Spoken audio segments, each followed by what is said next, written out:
প্রিয় শিক্ষার্থী বন্ধুরা, আমার ইউনিভার্সিটির পক্ষ থেকে দেখুন ভূমি মন্ত্রণালয়ে পরীক্ষা হয়েছে 9-12-2023 সালে বাংলা ব্যাকরণের যে অংশটা আসছে তা সহ অনন্যভাবে আপনারা প্র্যাকটিস করুন, তাহলে দেখবেন যে কোনো পরীক্ষায় আপনি এই ব্যাকরণের অংশ কমন পাবেন। তাহলে খুব মনোযোগ দিয়ে সুন্দরভাবে ব্যাখ্যা সহ দেখুন। সন্ধি বিচ্ছেদ এখানে এই পাঁচটি আসছে এবং এই পাঁচটি সহ সন্ধি বিচ্ছেদ দেওয়া হলো। দেখুন দেওয়া আছে কইনে, তার মানে এই অক্ষ প্লাস উহিনে, এটা হলো বেতনের সিদ্ধ। এর কোনো নিয়ম হয় না, তার মানে আপনাকে মনে রাখতে হবে অক্ষ প্লাস উহিনে, এখানে কিন্তু রস্যই উ না গৌ, তাহলে উহিনে এভাবে মনে রাখবেন। বলা হয়েছে দুষ্পাচ্য, তাহলে এইটা সন্ধি বিশেষ হলো দু প্লাস পাঁচশ, আর এলো মনে রাখবেন এটা বিসর্গ সন্ধি। আর চেনার নিয়ম হলো যদি কোনো সংযুক্ত বর্ণ যদি মূর্ধন্য স, তালব্য স, দন্ত স এবং রেফ থাকে তাহলে এটা 100% হলো বিসর্গ সন্ধি। এগুলো ব্যাখ্যা লিখতে হয় না, শুধু এই সন্ধি বিচ্ছেদ করলে হয়ে যায়। এখানে আপনাদের এই সন্ধি সম্পর্কে অতিরিক্ত তথ্য দেওয়া হচ্ছে যাতে আপনারা লিখিত পরীক্ষা আরো তথ্যভিত্তিক লিখতে পারেন সেই প্রত্যাশা নেই। এবং বিভিন্ন যদি পরীক্ষা আসে দুষ্পাচ্য কোন ধরনের উপসর্গ, তাহলে আপনি লিখতে পারবেন যে এটা বিসর্গ সন্ধি। চিনবেন হলো কোন শব্দের ভিতর সংযুক্ত বর্ণসা, তালব্যসা, দন্তসা এবং রেফ থাকলে সেইটা বিসর্গ সন্ধি। এভাবে চিনার সহজ কৌশল দেখানো হলো। এখন দুলোক, এখানে দ্বীপ প্লাস লোক, এটা নিপাতনের সিদ্ধ সন্ধি এবং পরে ঘতে দেওয়া আছে রাজস্বী, এটা হলো রাজা প্লাস ঋষি, এটা হলো স্বরসন্ধি। এখানে অ অথবা আ এরপরে যদি রি হয় তাহলে অর হয়, আর অটা সবসময় কি হয়, অরটা রেপ হয়। তার মানে এখানে এই আকার এবং রিটা মূলত এই রেপে প্রচল। তো বলা হয়েছে পবিত্র, এখানে প প্লাস ইট্র, আর এটা হলো স্বরসন্ধি। সবসময় মনে রাখবেন শব্দ শুরুতে যদি ও থাকে এরপরে কোনো স্বরধ্বনি থাকে তাহলে এই আর অন্য কোনো স্বরধ্বনি মিলে অ হয়, তার মানে এই ব হয়। কোনো শব্দের ভিতর যদি ব থাকে তাহলে এটা মনে রাখবেন 100% হলো স্বরসন্ধি এবং এই সূত্র হয়েছে। 2 নম্বরে দেখুন বানান শুদ্ধ এই পাঁচটি আসছে এবং এখানে শুদ্ধ করে লেখানো হয়েছে। দেখুন এখানে লেখা আছে শ্রদ্ধাঞ্জলি, এখানে মূলত এখানে আকার নাই এবং দীর্ঘিকার ব্যবহার আছে হবে রসিকা, তার মানে এখানে ব্যাখ্যা দেওয়া আছে কি দেখুন তার দেয়া নাই এবং এই শব্দ রসিকার হয়, তার মানে এই শ্রদ্ধাঞ্জলি রসিকার হয় এবং এই আকার হয় শ্রদ্ধাঞ্জলি। দেওয়া আছে প্রতিদ্বন্দ্বিতা, এখানে বানান ভুল আছে, এখানে ব্যাখ্যাটা দেওয়া আছে প্রথম হলো দ্বন্দ্ব শব্দটা শুদ্ধ, তার মানে দেখুন এখানে এই দৈব নাই, এখানে উভয় দিতে হবে এবং উভয় কি কার হইতে হবে রসিকার, উভয় কি কার হইতে হবে রসিকার, প্রতিদ্বন্দ্বিতা এভাবে মনে রাখবেন।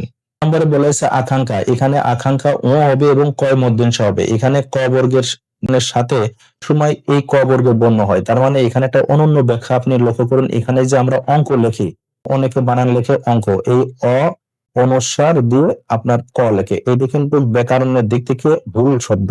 কেন ভুল শব্দ, কারণ এই ক বর্গের সাথে এই ও জায়গায় কি বসবে, অনুসারের জায়গায় কি বসবে, এই ও বসবে, তার মানে অঙ্ক সঠিক বানান হচ্ছে এই অ ওই কয় সংযুক্ত, এইটা হলো শুদ্ধ বানান। কি জন্য, এই ক বর্গের বর্ণের সাথে ক বর্গের সংযুক্ত হবে, তার মানে এইখানে অনুসার না হয়ে এখানে কি দিতে হবে, ও দিতে হবে।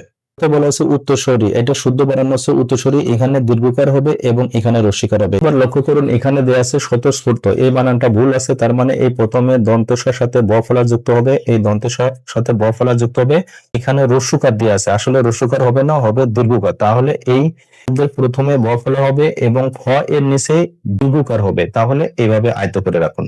3 নম্বরে দেখুন এখানে সঠিক উত্তর লিখতে হবে 5টি, এখানে ক নম্বরে বলা হয়েছে কি বাংলা ভাষা প্রথম অভিধান সংকলন করেন কে, তাহলে সঠিক উত্তর হলো রামচন্দ্র বিদ্যাবাগীশ, এটা অবশ্যই মনে রাখবেন। বাংলা ভাষার প্রথম অভিধান সংকলনকারীর নাম কি, রামচন্দ্র বিদ্যাবাগীশ। বলা হয়েছে ডক্টর মোহাম্মদ শহীদুল্লাহ রচিত বাংলা সাহিত্যের ইতিহাস গ্রন্থের নাম কি, এটা সঠিক উত্তর হলো বাংলা সাহিত্যের কথা। এখানে অনন্যভাবে অতিরিক্ত জ্ঞান আহরণ করার জন্য এটা লক্ষ্য করবেন। এই অতিরিক্ত মনোমুগ্ধকর জ্ঞানটা অবশ্যই মনে রাখবেন এবং বিভিন্ন পরীক্ষাতে আসে। দেখুন এখানে মূল কথা আছে বাংলা সাহিত্যের, এখানেও লেখা আছে বাংলা সাহিত্যের, লেখা আছে বাংলা সাহিত্যের, এই শব্দের শেষে কথা আছে। একটি ডক্টর মোহাম্মদ শহীদুল্লাহ এবং ইতিবৃত্ত কথা থাকলে দুইজনের নাম হবে মোহাম্মদ আব্দুল হাই এবং খ নম্বরে সৈয়দ আলী আহসান, অর্থাৎ এই দুইজনের নাম হবে, মানে দুইজন লেখক যৌথভাবে লিখছিল বাংলা সাহিত্যের ইতিবৃত্ত। বাংলা সাহিত্যের পুরাবৃত্ত হলে হবে ওয়াকিল আহমেদ। তাহলে এই অতিরিক্ত তথ্য মনে রাখবেন এবং যে কোনো একটা এমসিকিউ পরীক্ষা আপনারা প্রশ্ন কমন পাবেন আশা করি। নম্বরে বলেছে স্বাধীনতা তুমি রবি ঠাকুরের অজয় কবিতা, এখানে অবিনাশী গান, এই কবিতাটি কার লেখা, এখানে হলো শামসুর রহমান। এই স্বাধীনতা সম্পর্কে, স্বাধীনতা তুমি, এই স্বাধীনতা কথাটা আসলে ম্যাক্সিমামই হলো শামসুর রহমান, মনে রাখার একটা কৌশল। নম্বর হচ্ছে দেশে বিদেশে কোন শ্রেণীর রচনা, এটা হলো ভ্রমণ কাহিনী, লেখছে কে, সৈয়দ মুজতবা আলী। নম্বরে বলেছে রবীন্দ্রনাথ ঠাকুর শান্তি নিকেতন প্রতিষ্ঠা করেন কবে? এখানে সঠিক উত্তর হলো 1901 সালে। এখানে গুরুত্বপূর্ণ তথ্য দেখবেন, 21 সালে এটি ভারতীয় বিশ্ববিদ্যালয় রূপ নেয়। তার মানে এখানে একটা অতিরিক্ত মনোমুগ্ধকর তথ্য দেখে নিন। অতিরিক্ত মনোমুগ্ধকর কথার মূল কথা হচ্ছে এই রবীন্দ্রনাথ ঠাকুরের শান্তি নিকেতন এটা প্রতিষ্ঠা করে সালে রবীন্দ্রনাথ ঠাকুর ঢাকা বিশ্ববিদ্যালয় 1921 সালে ঢাকা বিশ্ববিদ্যালয় প্রতিষ্ঠা হয়। প্রেক্ষাপটে রবীন্দ্রনাথের এই শান্তি নিকেতন এই প্রতিষ্ঠানকে বিশ্বভারতীয় বিশ্ববিদ্যালয়ে রূপান্তর হয় বা বিশ্ববিদ্যালয় প্রতিষ্ঠা হয়। দেখা যাচ্ছে ব্রিটিশ আমলে 21 সালে অর্থাৎ ভারতীয় বিশ্ববিদ্যালয় প্রতিষ্ঠা হয় আর ঢাকাতে ঢাকা বিশ্ববিদ্যালয় প্রতিষ্ঠায় বঙ্গতে 2টা বিশ্ববিদ্যালয় প্রতিষ্ঠা হয়। 5টি বিপরীত শব্দ দেওয়া আছে, এগুলো খুব ইজি আছে। দেখুন, এহলোক এর বিপরীত হলো পরলোক, এবং উৎকর্ষ এর বিপরীত হচ্ছে অপকর্ষ, বিজ্ঞ এর বিপরীত হচ্ছে অজ্ঞ, পুরুষণ্য এর বিপরীত হলো বিষণ্ণ। মনে রাখার কৌশল, এখানে দন্ত স মনে রাখবেন আর ঠিক একই উচ্চারণ দন্য স, পুরুষণ্য বিষণ্ণ। আর এখানে মতে বলা হয়েছে যোজক এর বিপরীত হচ্ছে কি?